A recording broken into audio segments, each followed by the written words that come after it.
পুরীতে জগন্নাথ মন্দির ছাড়াও কিন্তু রয়েছে অনেক আকর্ষণীয় মন্দির, সাথে রয়েছে আশ্রম। তো আজকে এই ভিডিওর মাধ্যমে আমি তোমাদেরকে বলবো কি করে তোমরা কম সময়ে কম খরচায় প্রত্যেকটি মন্দির আর আশ্রম ঘুরে নেবে। তো আজকের ভিডিওটি আশা করছি তোমাদের ভালো লাগবে দেখে। তোমরা সাথে থাকো, পাশে থাকো আর দেখতে থাকো আজকের ব্লগ।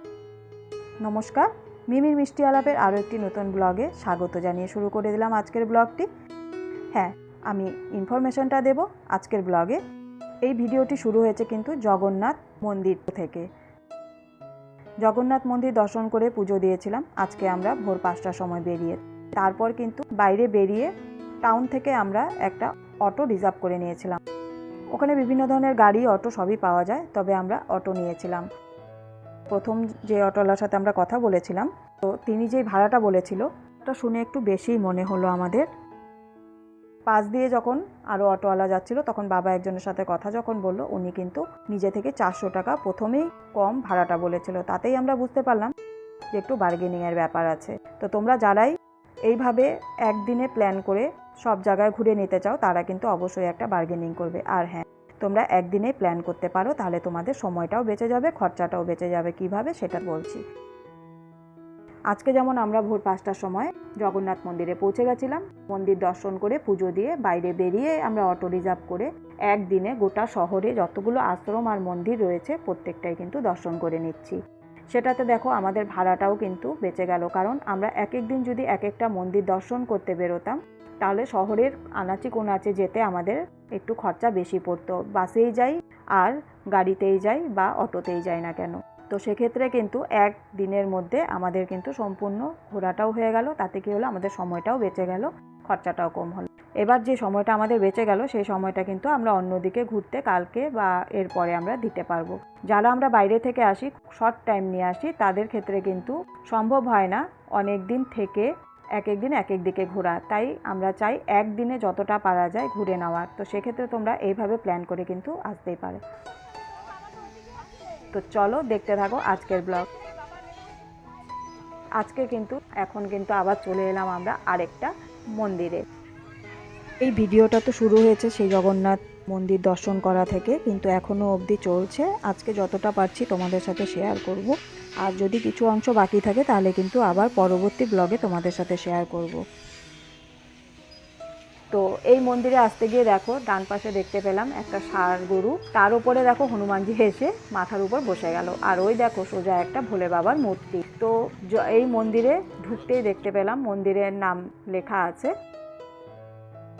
শ্রী শ্রী ওমকারেশ্বর টেম্পল। মন্দিরের প্রবেশদ্বারটা দেখেই বুঝতে পারছো একদম মন জুড়ানো একটা পরিবেশ।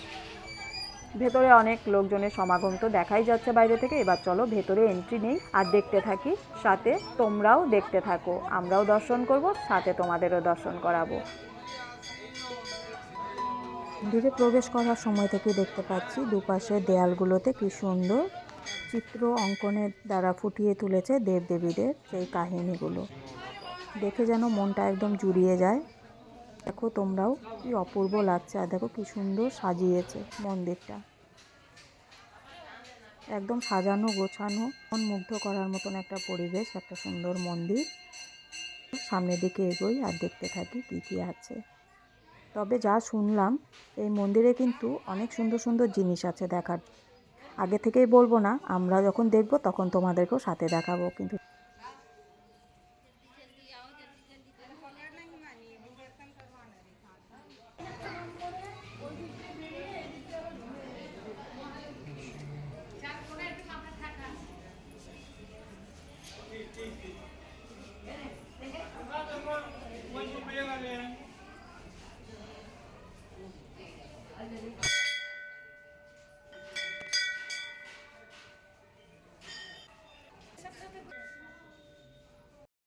মহালক্ষ্মী মন্দির দর্শন করে প্রণাম করে নিলাম।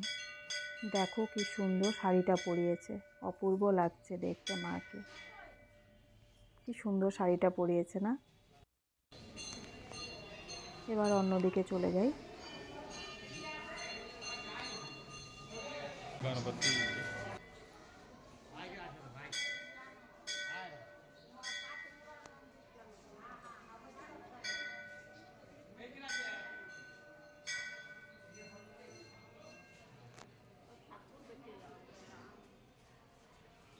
এদিকটা দিয়ে যাওয়ার সময় দেখতে পেলাম এখানে রাম, সীতা, হনুমান আর আছে লক্ষ্মণ। কি সুন্দর দেখো মূর্তিগুলো তৈরি করেছে, একদম অপরূপ সুন্দর দেখতে, মনে হয় যেন দাঁড়িয়ে দাঁড়িয়ে দেখতেই থাকি। আর এখানে দেখো সেই যে সীতার অগ্নি পরীক্ষা, দেখে যেন মন জুড়িয়ে যাচ্ছে। আর দেখো গোটা মন্দিরের দেয়ালে এভাবে অঙ্কন করে ফুটিয়ে তুলেছে সমস্ত কাহিনীগুলো। এবার এখানে চলে এলাম, আর এখানে দেখো এই মাটির মধ্যে দেখেছো বড় বড় এই ফুটোগুলো, তো যা জানতে পারলাম এটা নাকি অরিজিনালি সাপের গর্ত। এটা হচ্ছে নাগ মন্দির। যেখান থেকে যেটুকু ইনফরমেশন পাচ্ছি সেটাই কিন্তু তোমাদেরকে জানাচ্ছি, তোমরাও যদি কিছু জেনে থাকো অবশ্যই কিন্তু জানাবে। আর এই দেখো এখানেও একটা মন্দির।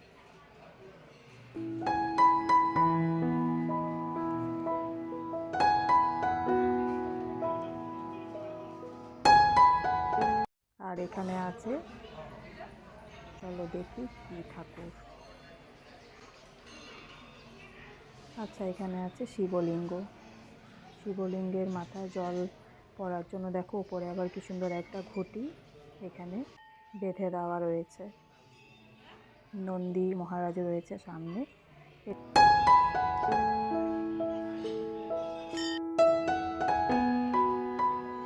দিক দিয়ে এখন সোজা বেরিয়ে যাচ্ছি। আর এখানে দেখি কি ঠাকুর রয়েছে। এখানে রয়েছে প্রভু জগন্নাথ, বলরাম আর সুভদ্রা দেবী। মা সন্তোষীর মন্দির। চলো সন্তোষী মায়ের মন্দিরটা দেখবো। আর এখান থেকে দেখো চারপাশটা একটুখানি ভিডিও করে নিচ্ছি, কি দারুণ লাগছে না? আর ওই দেখো ওইটা কিসের চাকা ওটা, ওখানে যাব পরে, আগে এদিকটা চলো দর্শন করে নিই।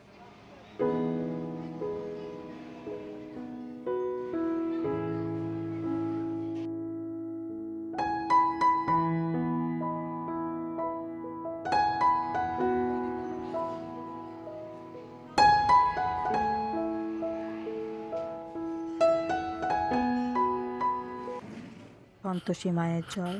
দেখো প্রত্যেকটা দেবীকে, প্রত্যেকটা মাকে কি সুন্দর করে শাড়ি পরিয়েছে, দেখতে কি ভালো লাগছে। মায়ের দর্শন করে প্রণাম করে এবার চলে এলাম সেই জায়গায়, যে জায়গার কথা একটু আগে শুরুতে ভিডিও শুরুতে তোমাদের বললাম যে ভীষণ সুন্দর কিছু আছে মন্দিরের ভেতরে। তো সেই সমস্ত জিনিসগুলো দেখবো আর তখন তোমাদেরকে দেখাবো, আগে থেকে কিছু জানাবো না। তো সেই জায়গা দেখো চলে এসেছি। 108টা শিবলিঙ্গ এক স্থানে আমরা দর্শন করতে।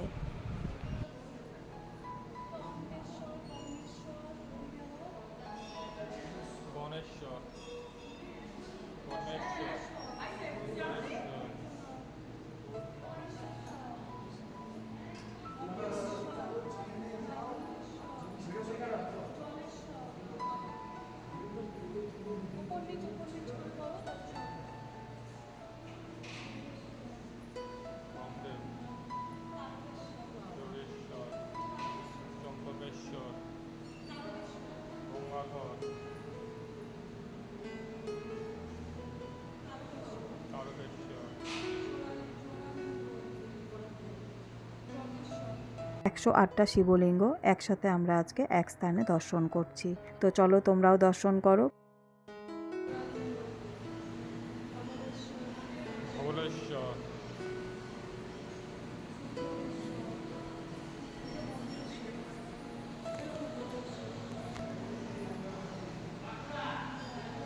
লিঙ্গরাজ, মুকুন্দেশ্বর, মঠেশ্বর।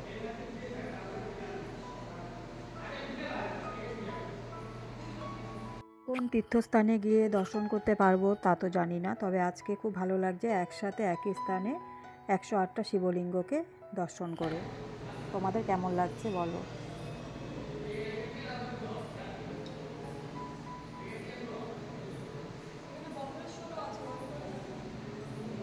সব থাকবে।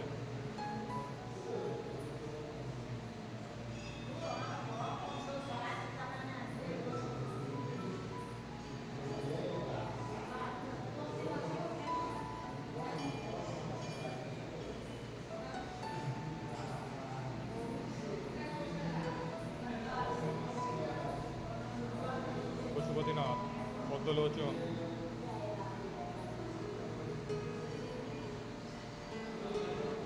গণেশ্বর,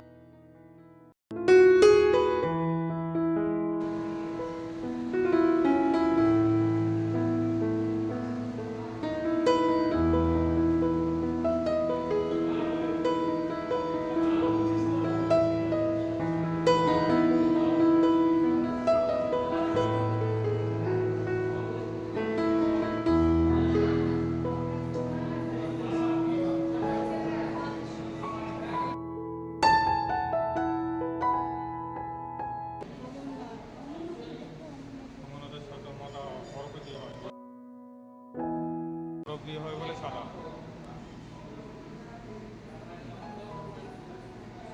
জ্ঞানেশ্বর, আশুতোষ, কালভৈরব, পরমেশ্বর,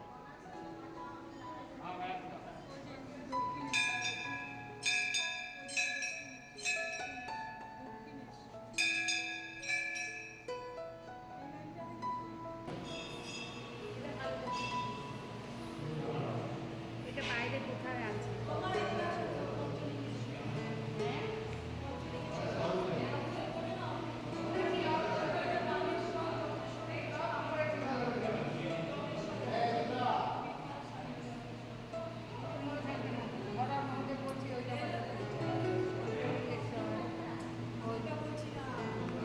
পরে যাবো।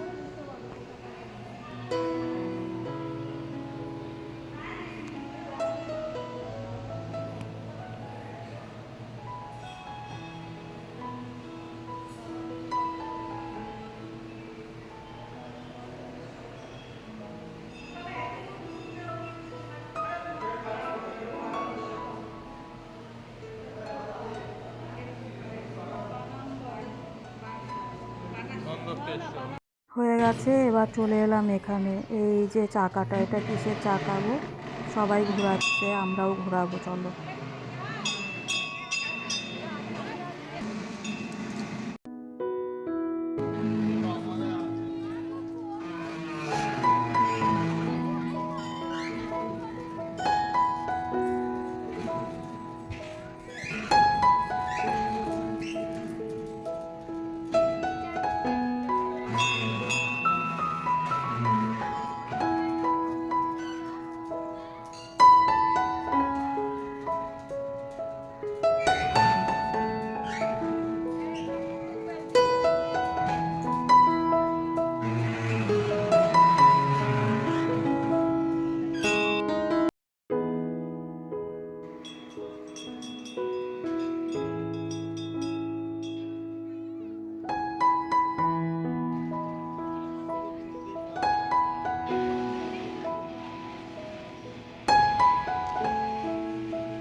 এখানে একটা ভগবান বিষ্ণুর মূর্তি রয়েছে, বিশাল আকৃতি, শয়নে রয়েছে।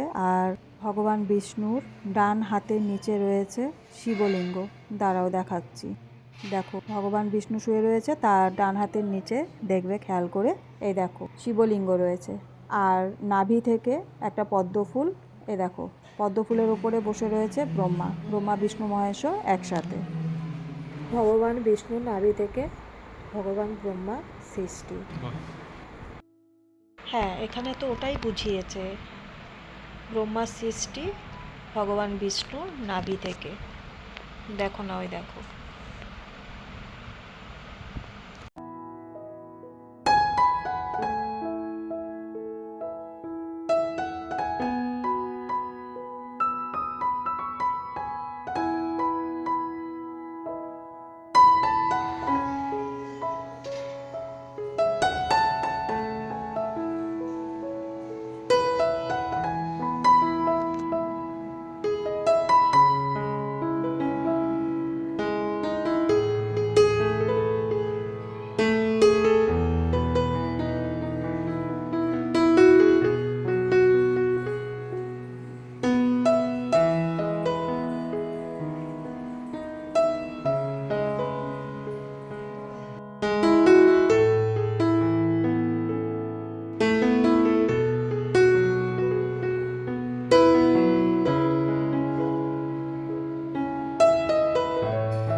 চলে এলাম ভেতর থেকে বাইরে। এবার দেখো কচ্ছপ একটা জলাশয়ের মধ্যে, এই দেখো কচ্ছপগুলোকে দেখে মনে হচ্ছিলো প্রথমে পাথর, আর এদিকে দেখো কত ধরনের মাছ।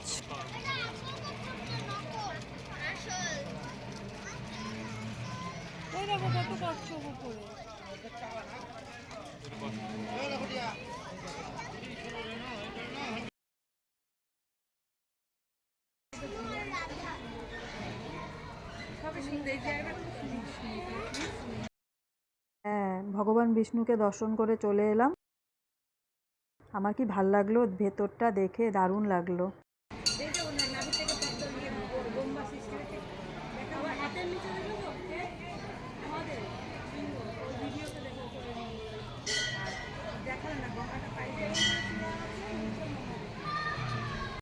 সাথে সাথে তো তোমাদেরকেও দর্শন করাচ্ছি, তোমরাও বলো কমেন্টে, কিন্তু অবশ্যই বলবে তোমাদের কেমন লাগছে দেখে। পরিবেশটা কতটা সুন্দর, তাই না? অপূর্ব, বলো, মন মুগ্ধ করার মতো। এবার বেরিয়ে যাওয়ার সময় দেখো একটা প্রদীপ, ঘিয়ের প্রদীপ জ্বলছে। প্রদীপটা অনেকটা বড়, ভিডিওতে কত বোঝা যাচ্ছে জানি না, তবে সামনে থেকে কিন্তু অনেকটাই বড় ছিল। কিছু ছবি আজকে ব্লগের শেষে শেয়ার করে দিচ্ছি।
আজকের ভিডিওটি এখানেই শেষ করছি, কারণ ভিডিওটি অনেকটা বড় হয়ে গেছে। আর পরের যে পার্টটুকু সেটা আবার পরের পর্বে তোমাদের সাথে শেয়ার করব। পরের মন্দিরে পরে আর যা যা আশ্রম মন্দির দর্শন করব সেগুলো পরের ভিডিওতে, পরের ব্লগে শেয়ার করে দেব। তো সবাই ভালো থেকো, সুস্থ থেকো, অবশ্যই সাবধানে থেকো, প্রত্যেকটি মুহূর্ত খুব আনন্দে উপভোগ করে কাটাও। আশা করছি তোমাদের আজকের ভিডিওটি, ব্লগটি ভালো লেগেছে।